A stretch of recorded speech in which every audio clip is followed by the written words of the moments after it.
Welcome to Tommy Solo's Famous Friends. This is where I get to chat with people I've connected with over the years in the world of arts and entertainment. And today I'm very happy to have with me Dee Long. Welcome to the show, Dee. Thank you. Thank you, Tommy. Glad to be here. Yeah, now this isn't the first time that we've spoken on this show, but it's the first time that I've got to see you face to face as we do this. So that's pretty Yeah. cool. Yeah. So Amazing how technology has improved over the last few years. it is, now everybody's doing Zoom. Yeah. But that said, you have a brand new solo album, Water is Magic. Yeah. And I understand this took a long time. And I hmm think that I spoke to you initially about 6 years ago. We were right in the middle of the lockdown. And that's kind of how I started this podcast. I thought, I'm going to catch people at home if I call them. And it, it proved to be the Good point. case. But so this has been a 6 year process for you. And the title track, was that the first song that you wrote for this? Yes, actually, it was my wife's idea. We wrote that song together. She wrote the lyrics for the verse, and I wrote the lyrics for the chorus. And it was completely a different kind of song than anything I've ever done before. I was trying to get into a little slight Latin kind of calypso kind of bit of a vibe, which is not, I grew up with Jimi Hendrix, not that sort of music. And I've always liked that kind of music. So yeah, that was the first one we did. And you're correct. It was about 6 years ago I started on that song. Quite a Yeah, while. as I recall speaking to you again during the lockdown of COVID, I asked you what was next for you, and you mentioned this song, and the intent was to partner with the indigenous peoples. Is that right? As far as like Well, the protecting the water. yeah, we lived in Lillooet in BC for 16 years or so.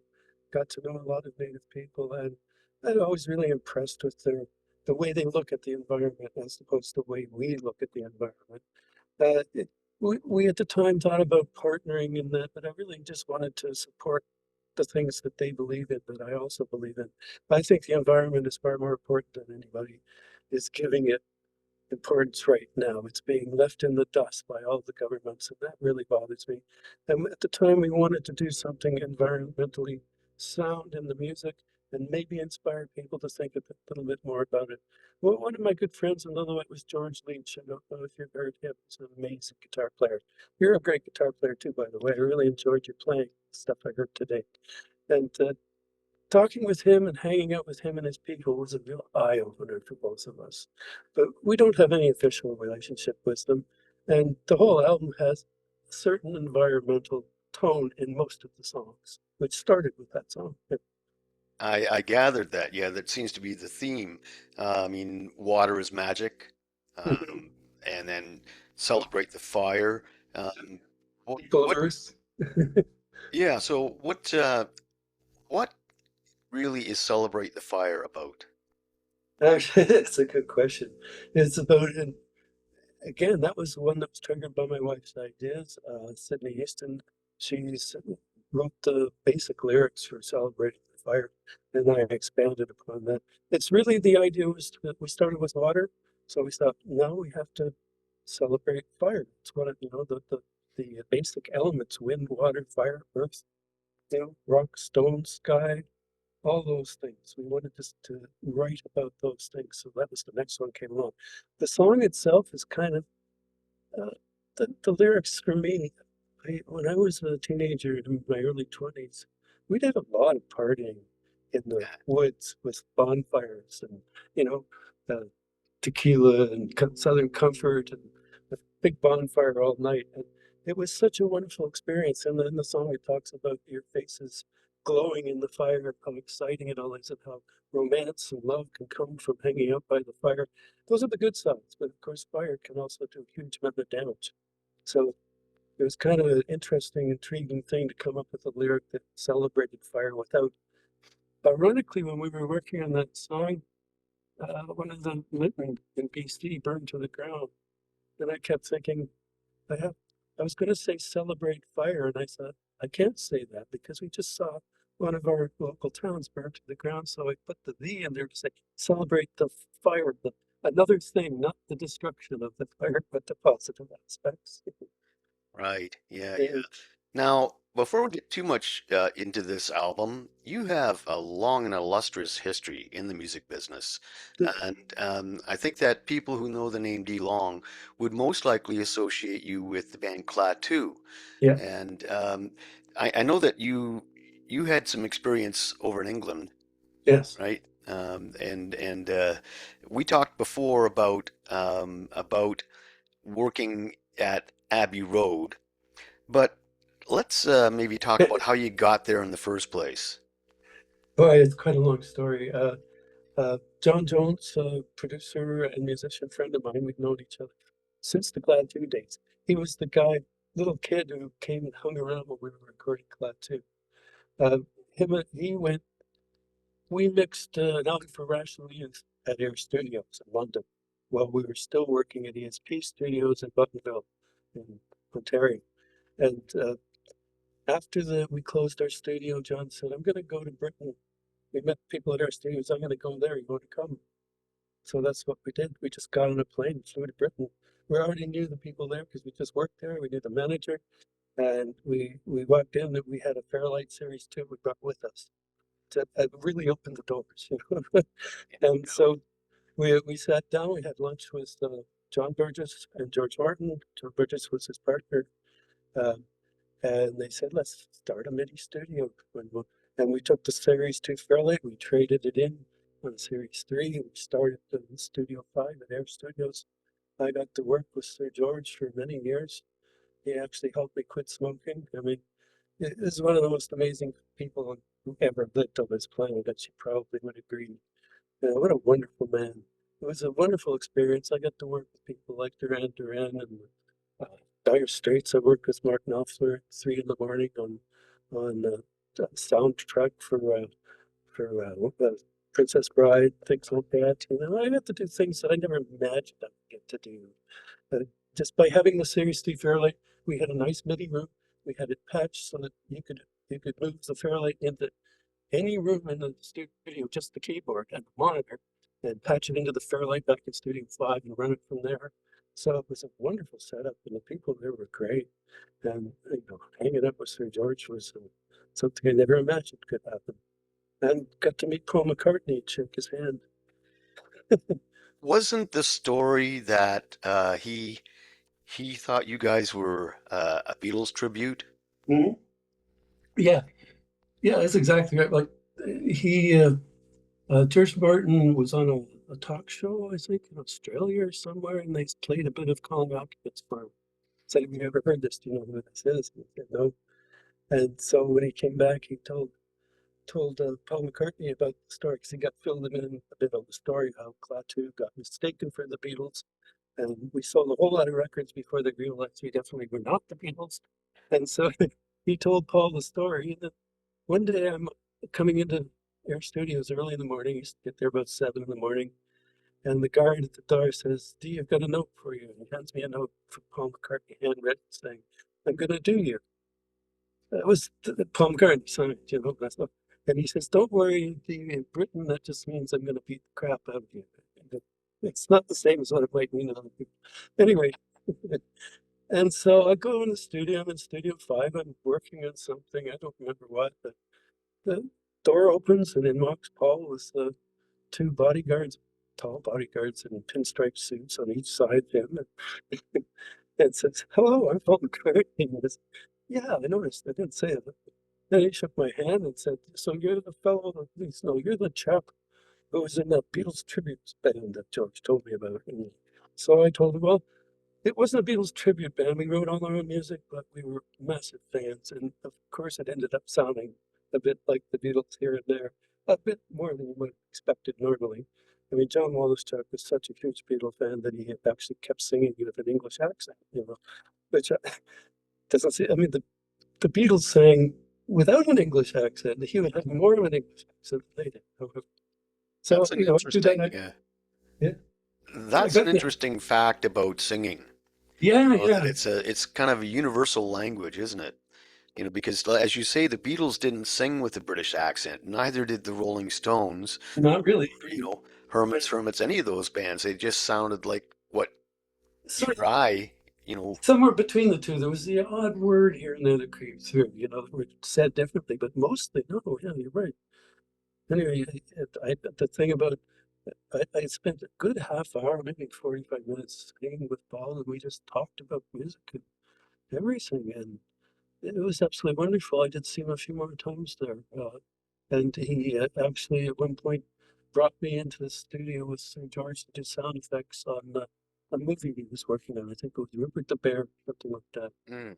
So, yeah, it was I feel blessed. I got to meet these people, my heroes. Well, this is what makes life special as a musician. We all kind of go down a certain path, and then one step to the left or one step to the right, and you're in the room with somebody like, a Beatle. And it's just Yeah. unbelievable how that can happen. But you have to have a certain level of talent, and expertise to be in that room in the first place. Yeah. And, this album, the Water is Magic album, is definitely an excellent, excellent album, and I definitely recommend people go to Bandcamp, look for Dee Long on Bandcamp in the meantime. I understand that you are going to press CDs, but that's coming later. Yeah. Um, Soon, yeah. very soon. So the song "Boiling Frog," I'm assuming that you're trying to say something to people like, wake up, Yeah. because you're like a boiling frog. You won't feel the pain until it's too late. Am I on the right track? Exactly correct. Yes, yes. I tried not to make it too aggressively anti certain political people, but I wanted to get the message across. That's how I feel right now. We've watched as it's not just the US or Canada, it's worldwide. There's a tendency for everything to be going downhill right now and for people to be left out and walked all over. And that song, it's an interesting side to that song. That was a demo I recorded about 15 years ago with Terry Draper. Uh, we were working with some other people. We were going to do a musical about Tesla. And that was one of the songs for it. It was originally called New Wizard in Town. So it was about Tesla being a new guy in town. And Terry wrote the lyrics, a friend of his. And I recorded that as a demo, and everybody said, "This is great." And then the project didn't happen, as most projects don't get done, especially expensive ones. And then just a month or so ago, I thought, I'll pull that song out. And I listened to it, and I thought, I like this. It's a one take off the floor, one guitar, played the bass on my little Squire 3/4 scale bass, and threw some drums on with Roland Octopad. And then I pulled it out. I thought, it sounds really cool. So I did not change anything except I sang new lyrics. And I left all the demo tracks and I thought, it sounds rough and it's not what I usually do. I usually produce way too much. There's a whole lot, 6, 7 tracks of audio in the whole song. I usually have like 40 tracks. Anyway, I Well, really like that because it's so simple and I like the message. And it's the thing that I think one of the things that you and the other guys from Klaatu have in common is that you're soundscape artists, you know, and there's a danger in a way when we get into recording and producing and adding parts. Yeah. You can never admit that the record is done. I know it's never done. Yeah, I mean, and then it comes to a point where you have to say, okay, and my wife will say, I'm not hearing what you're hearing, you Well, know. no, they won't because they're not so close to it, and they don't have the same experience of listening in that way.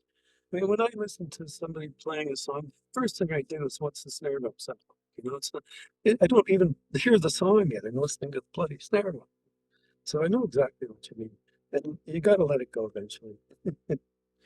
Yeah, yeah. I mean, it comes to a point where you have to say, this is actually pretty good. And might not be, Mozart, but nobody is. Or Steely Dan. Yeah, yeah, oh God, Steely Dan. Yeah, That was a band that when I was younger, it seemed like, and I always hung out with the older guys, like I was always the youngest guy in the band. yeah, And there were certain things like Jeff Beck, for example. I learned the song Blue Wind. I think it was from the Wired album. Mm. And I was naive in that I didn't know that I was learning Jan Hammer's parts. So I played all the keyboards and the I guitar. see. Yeah, yeah. And I was with a band that was really a rock band. And we would go and play in a bar, and I would get my friends to request Jeff Beck because nobody else wanted to hear it. Oh, I see. It was, it was, I mean, it's musicians' music, right? And God bless Steely Dan, but it's not your standard.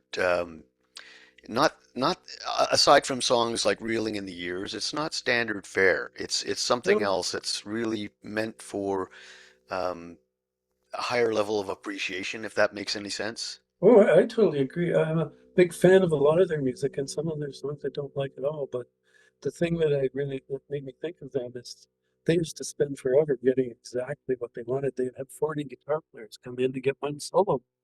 I mean, we weren't quite that obsessed. We were not. But, and did you know that they were the first ones to ever use sample drums?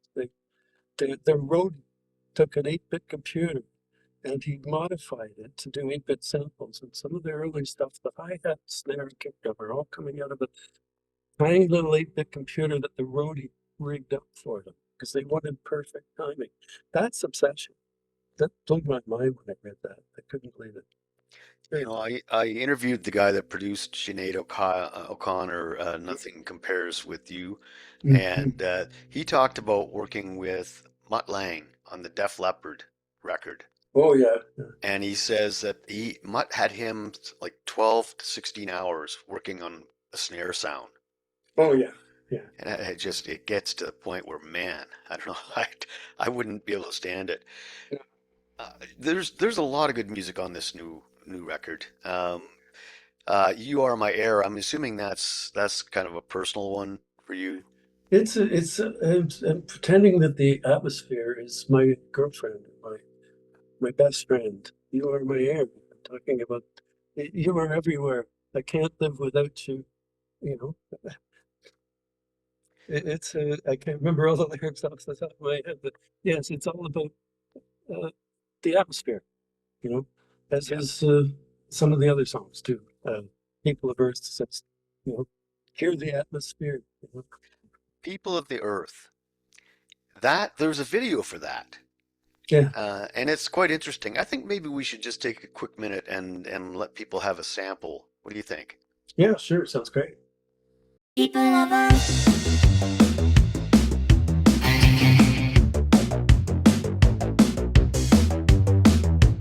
people of air, people of sky, people of the press, people of love, people of time. Listen to the Earth's man. I am Earthman. We are the Earth.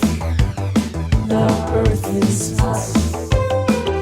Stone and bone, earth and flesh. We are the air is us. Move our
Well, that really is interesting.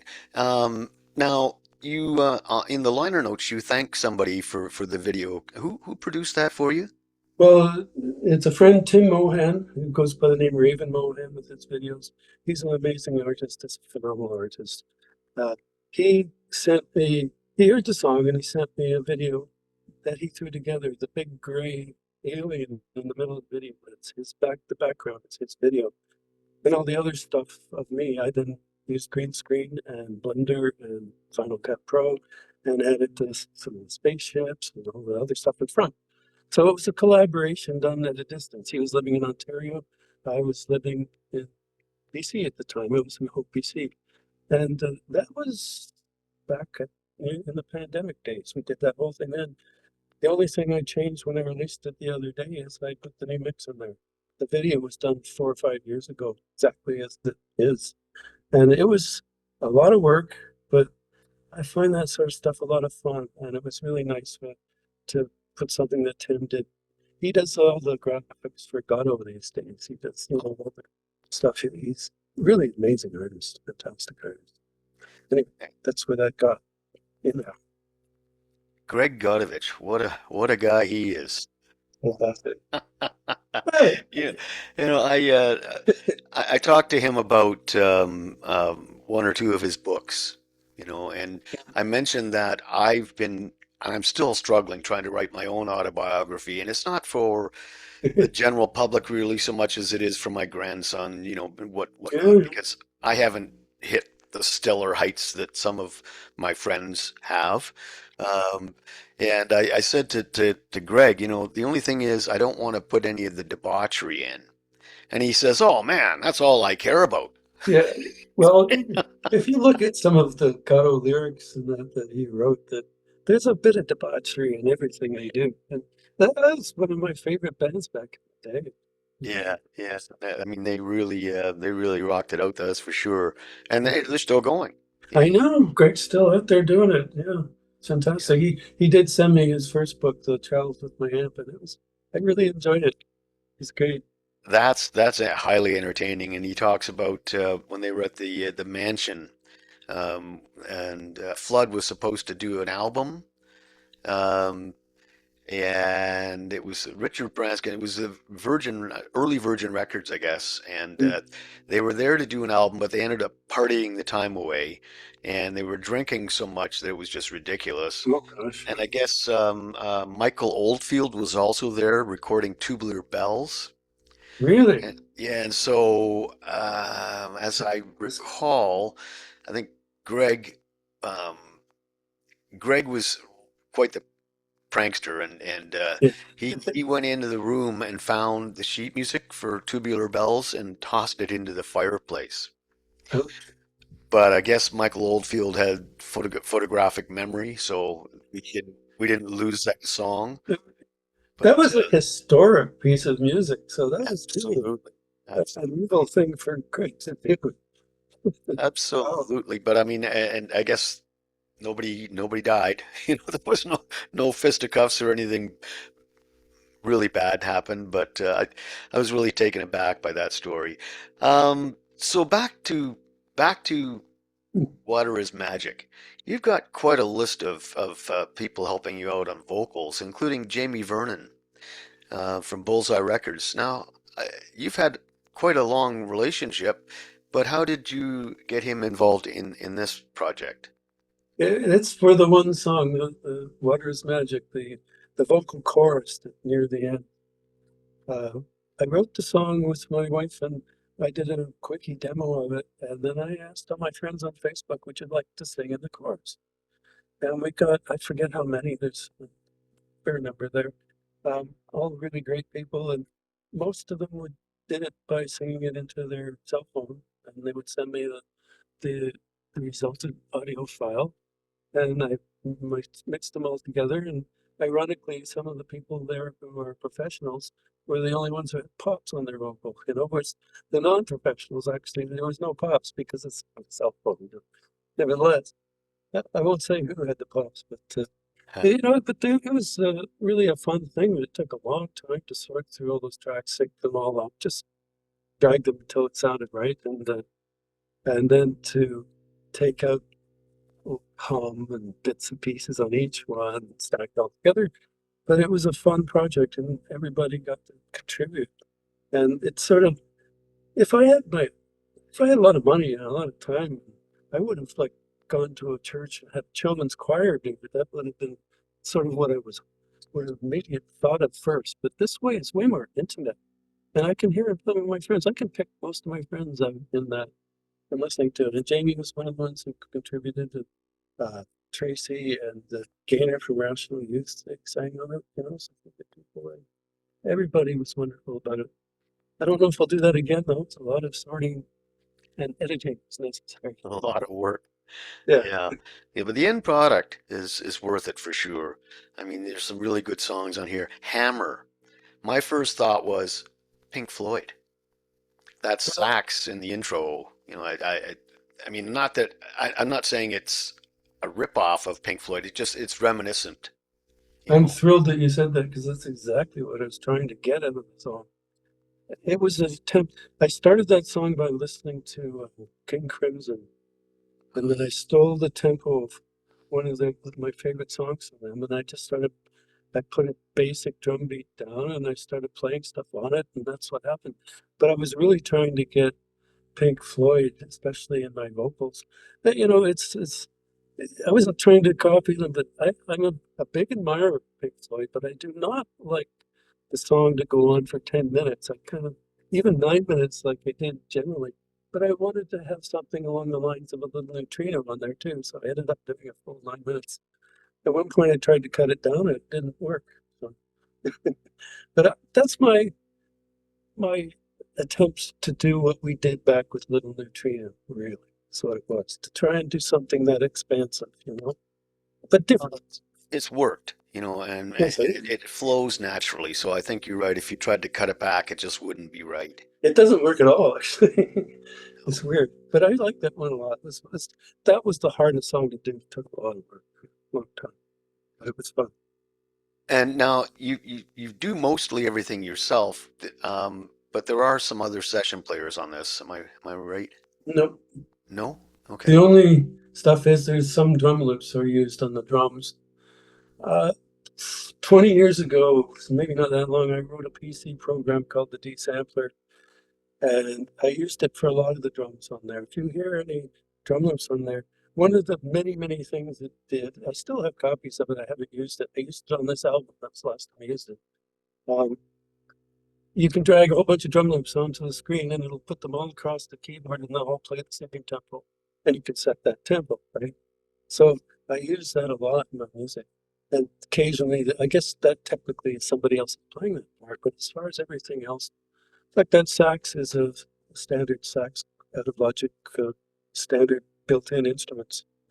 Uh, and, if I had a real sax player, I bet you it would have sounded better, but it worked for me. It just had the I would never have guessed that that wasn't an actual sax player. That's quite something. I mean, you are a master of that art, that's for sure, man.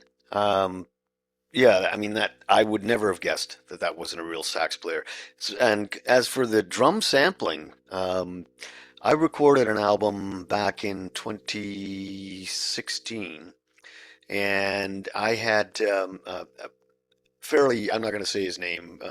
People that know my music will probably know who I'm talking about. But this guy was with a very, very popular band back in the 70s and played in my band for quite some time. And he got to the point where his playing on drums was almost too perfect. yeah. He played to a click for hours every day. He'd be up in his rehearsal room and going at it. And we recorded a song that actually I had signed a distribution deal with Jamie from Bullsaw Records for this one song. And anyway, I always thought it was great. And a couple of years ago, my producer said I remixed this song. I said, "Oh," I said, "the drums sound different. Did you bring a different drummer in?" He said, "Ancient Chinese secret," and I had to pull it out of him. Basically, he replaced the live drums with drum samples yeah, yeah. that he had from live players, but I just thought it was a different drummer. I had no idea. It's a, I mean, to me, drums and bass are about 80% of the song, you know, and the rest is, somebody said it the other day, the rest is just people doing stuff, you know. But the drums and bass is the real meat of the song.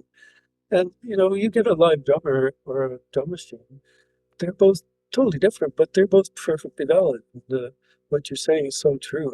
Every time I use a loop of my stuff, I ended up matching it with something else from the sampler. You know, it gives some more kick, you know. But like the one song near the end, "Going to Mars," that entire song was all the drums are three different drum loops. That's all there is, all the way through the whole song. That's one of the most upbeat tunes on the album, actually. It's one of the rockier songs, I think. Now you're singing all of the lead vocals on this. Mhm. Are you treating your voice, or are you just singing naturally? Oh God, I treat my voice in as many ways as I can. There's a lot of vocoder. I think almost every song has some vocoder in it. But there's I, no pitch editing. I use Melodyne. Um, Okay. what I do is like, especially at this age, the advantage to Melodyne is I can just sing the thing through and really do my best at it. And if it's a little off here and there, you can correct it. I use that all the Okay. time. And to me, I hate auto tune, but I don't like something that's out of tune either. So Melodyne's kind of somewhere in the middle. You It's interesting because a few years ago I recorded a song, and when I went in to do the lead vocals, I'm in the booth, and split second I decided to sing it differently than what I know? had been singing it when I Sure. wrote it. And as it happens, I sang sharp on the chorus. And I mean, a lot of people complain, well, I can't hit that note, whatever. But I sang past it, and then Mhm. I listened in my car later, and I called my producer and said, "Oh my God, I can't believe it! Like, we got to fix this." He said, "I already did." You Good. know? Yeah, yeah. Hey, man, like Pete Townsend uses Melodyne for everything because it allows you to keep your first take, you know? Instead of I've worked with, I won't say whose name was famous coming into our studio. I got to drop in three words today, you know, and we'd spend a couple hours fixing those three words, just dropping it in, and then it's like, screw that, just get it close, and then tweak it a bit. It's perfect. I love it. The technology is just astounding. You know, Yeah. what we can do today that we couldn't do all those years ago. You know, Oh, I know. I got really good at four-track tape Oh, recording. yeah. And then I kind of got lost in the digital age, and I'm just kind of coming into it now, all these years later. But I mean, I used to have a DBX noise reduction system, and it had slider switches. Mm. And I had to time my playing so that I could slide these switches so I wouldn't have a huge amount of hiss at the end. Boy, that's dedication right there. Yeah, yeah. But man, oh man, 6 years to do this album, and it's got a constant theme throughout, really. And you know, you're right. We're focusing in the wrong areas right now, and I think my outlook on that is it's almost out of necessity because we've got a very angry, insane person south of our border that's threatening our sovereignty. You know, and I think that there are some decisions being made based on that fact alone. And I'm just hoping that, you know, we do end up rising up for climate before it's too late. And it's Right. voices like yours, you know, that have to be heard. And I mean, I recommend everybody go to Bandcamp and look for Dee Long and look for Water is Magic. This is a message that people need to hear, you know. And kudos to you for standing up on the platform that you do have. You know, um, we all need to do the same, I think. Well, actually, that's all you do have is what you can do. And people are doing a lot, but it's not easy in this current environment. Boy, I'm really worried about protesters these days and what's going to happen to them. Anyway, I say that because I feel like at least a little way I can protest in writing a lyric, and nobody can really get too upset about that, if you know what I mean. If I can say so. Right. We're trying to convince the world to rise up for climate and for justice for the little people through subliminal suggestion via our music. Yes, that's exactly right. You know, Subliminally, yes. yeah. Well, listen, Dee, I think we could talk all day. I don't want to take up your whole day. I do want to thank you so much for taking the time out of your day to do this with me. And until next time, cheers. Thank you very much, Tony. Tommy Solo's Famous Friends is a one-man production, meaning that I've done all the work, including recording, editing, guest acquisition, etc. The theme song for Tommy Solo's Famous Friends is a clip from my original composition, The Burn, all rights reserved. If you enjoy the show and you'd like to help us keep it going, why don't you click on the Buy Me a Coffee link in the show notes. Hit the like button, subscribe, all that stuff. We really appreciate it. You can find me on Facebook and Instagram. And until next time, cheers.